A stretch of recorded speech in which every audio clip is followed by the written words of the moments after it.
بسم الله الرحمن الرحيم. الحمد لله كما ينبغي الجلال وجهه وعظيم سلطانه، والصلاة والسلام على نبينا محمد وآله. अशरात الساعة नओं हिसो, नई अलामत जेके इन खां पोइ आख़िरी हिकिड़ी हूंदी अलामत इनशा अल्लाह,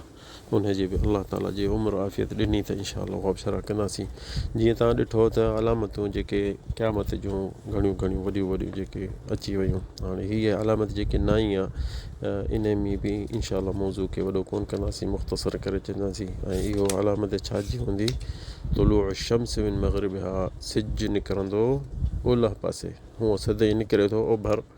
हाणे हीउ निकिरंदो 3 ॾींहं लाॻीता ओलह पासे खां सिजु निकिरंदो।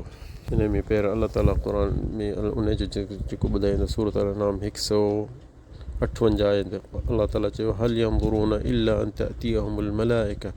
औ यअति रब्बुक औ यअति बअदु आयाति रब्बिक यौम यअति बअदु आयाति रब्बिक ला यनफअु नफ्सन ईमानुहा लम तकुन आमनत मिन क़ब्ल औ कसबत फी ईमानिहा खैरा क़ुल इंतज़िरू इन्ना मुंतज़िरून। अल्लाह साईं चए थो त जेके उहे अलामतूं आख़िर अची वेंदियूं, उन खां पोइ हिननि खे ईमान वधाइण पंहिंजो या तौबा करण क़बूल न थींदियूं। ऐं मलाइक चवंदा त हाणे बसि तव्हांजो जेके किताब हा बंदि थी विया, हाणे जंहिंजो जेतिरो ईमान हो दिलि में एतिरो ई रहंदो, हाणे ईमान तव्हांजा तौबा बि क़बूल कोन तव्हांजी थींदी। हिन में रिवायतूं घणियूं अचनि थियूं, जेके अचनि थियूं मुख़्तसर करे तव्हांखे जल्दी ॿुधाईंदो। पहिरियों हदीस अबू हुरैरा अन्नहु क़ाल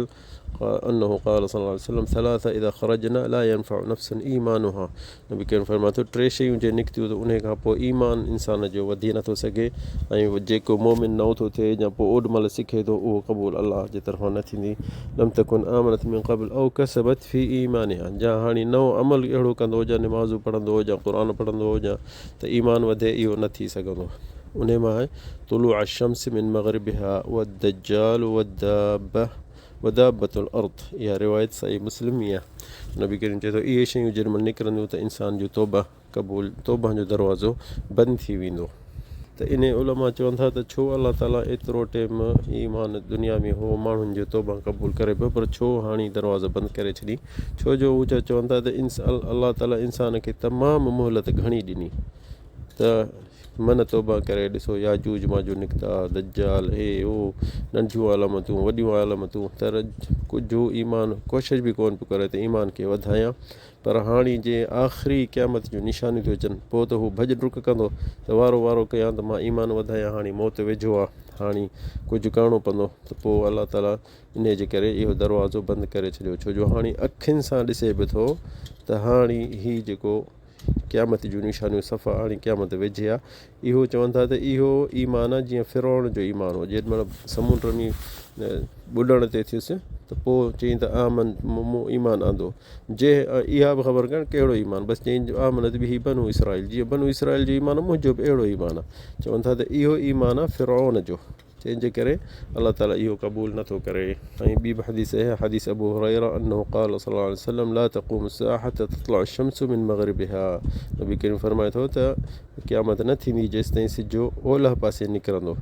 फ़इज़ा तलअत फ़रआहा अन्नास, जंहिं सिजु ओलह पासे निकितो ऐं माण्हुनि ॾिठो, आमनू अजमाऊन, सभिनी माण्हुनि खे ईमान ओॾीमहिल थी वेंदो त हाणे मरी वियासीं, हाणे क़यामत अची वई। फ़ज़ालिकहीन ला यंफ़अु नफ्सुन ईमानुहा, इहो नबी करीम जो हदीस आहे। चए थो ओॾीमहिल इंसान खे ईमान इहो कमु कोन ईंदो। लम तकुन आमनत मिन क़ब्ल, अॻ में ईमान न हुउसि दिलि में अॻ में कुफ़्र ऐं निफ़ाक़ ऐं हराम खाइण ते जाम पंहिंजे शहवत पूरी करण जे लाइ पूरा हूंदो, पर इहे निशानियूं ॾिसंदो न, पोइ भॼ कंदो त मां मोमिन थियां, मस्जिद जो पासो वठां, इबादत कयां, मुसलो विछायां, ज़िक्र कयां। पर नबी करीम चए थो उन खां ओॾीमहिल इन्हनि जो ईमान कमु कोन ईंदुसि। मां कसबत फी ईमानिहा खैरा वल्तक़ू मिन अस्साअ वक़द, ऐं क़यामत उन ॾींहुं थींदी, वक़द नशर रजुलान, हाणे क़यामत थियण वारी सफ़ा वेझे हूंदी। त नबी करीम फरमाए थो त वक़द नशर रजुलान थौबहुमा बैनहुमा फला यतबायआन वला यतवियान। नबी करीम चए थो त 2 माण्हू लटा पिया वठी ईंदा त पायूं, पर उहे उन्हनि खे इहो टाइम न मिलंदो जो इहो लटा पायूं। वल्तक़ू मिन अस्साअ वक़द इंसरफ़ अर्रजुल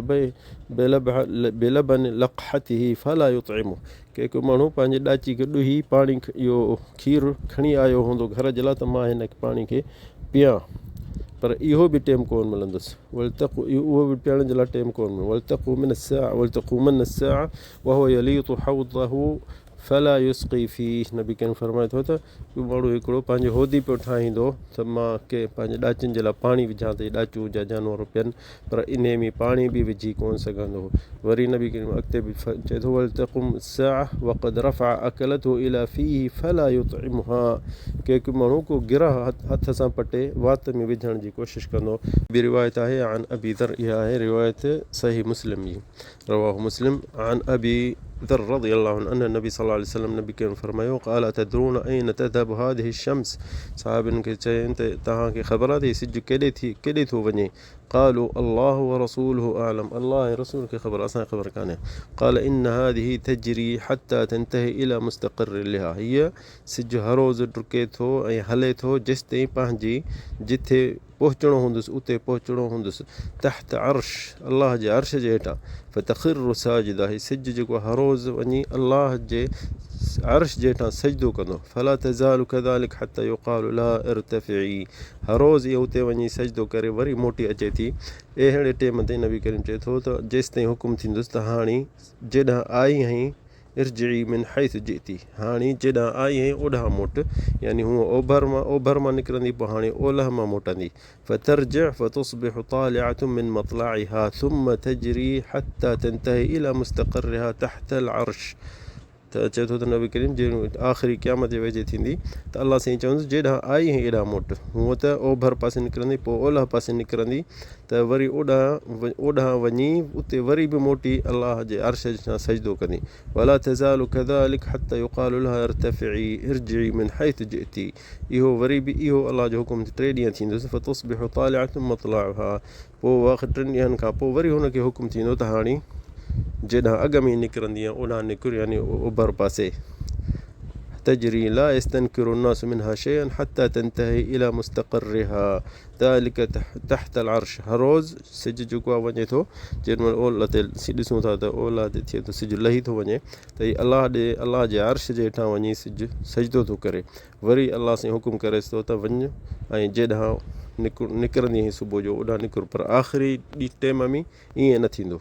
इर्तफ़ी वञी पोइ ओलह पासे निकिरंदी 3 ॾींहं ॿी रिवायत में अचे थो 3 ॾींहंनि जी पर हिते चए थो त वरी 3 ॾींहंनि खां पोइ वरी हुकुम थींदुसि जेॾां निकिरंदी हर रोज़ फ़तुस्बिहु तालिअत मिन मग़रिबिहा फ़क़ाल सल्लल्लाहु अलैहि वसल्लम अतदरून मता ज़ालिकुम नबी करीम साहिबनि खां पुछियो त ख़बर अथव इहो कॾहिं थींदो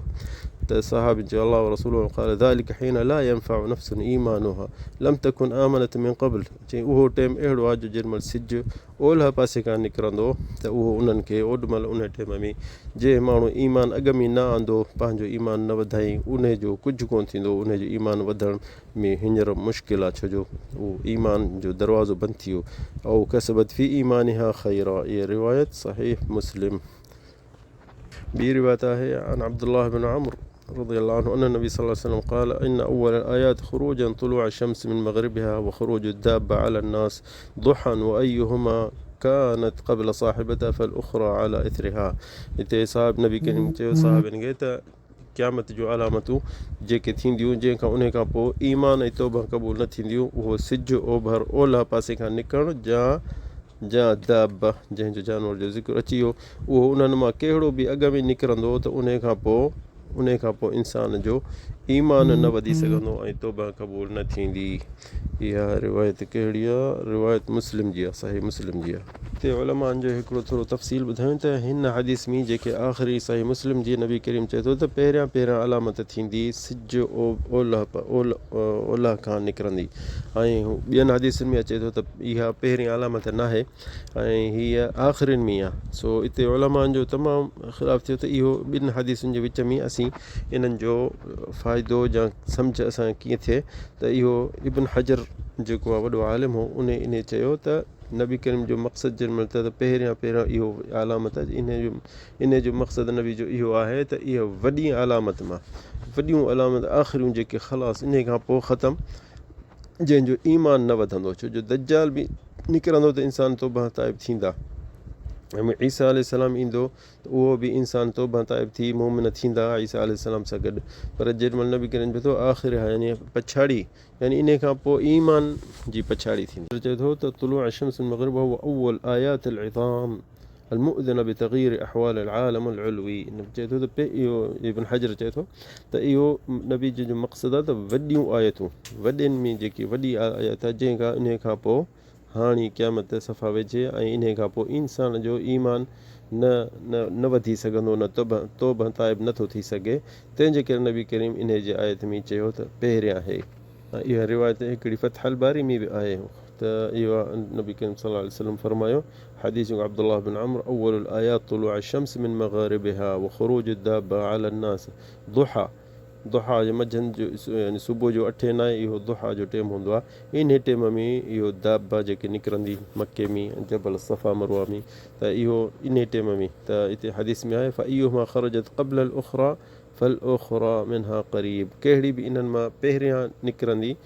जा सिज जा दाब्बा त ईअं सम्झ ॿी जल्दी उन खां पोइ अची वेंदी। यानी इहा बि हिकिड़ी ॿी बि निशानी आहे त इहो वॾी अलामत इहा पछाड़ियुनि जी इहा आहे। हिते हदीस अबू हुरैरा जी यादि अचे थी त नबी करीम सल्लल्लाहु अलैहि वसल्लम अबू हुरैरा जी रिवायत कई त नबी करीम चयो सल्लल्लाहु अलैहि वसल्लम क़ाल बादिरू बिल अअमाल हिमत करे पंहिंजा अमल जेके अथव करे वठो।